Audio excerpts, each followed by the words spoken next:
আসসালামু আলাইকুম। এটা নিউ ইয়র্কের ওজন পার্কে মসজিদে, বাংলাদেশে একটি মসজিদে আজান হচ্ছে।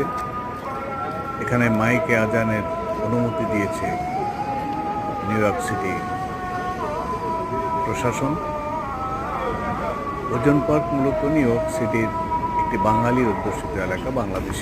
প্রচুর বাংলাদেশি এখানে আপনারা দেখতে পাচ্ছেন আমার ভিডিও।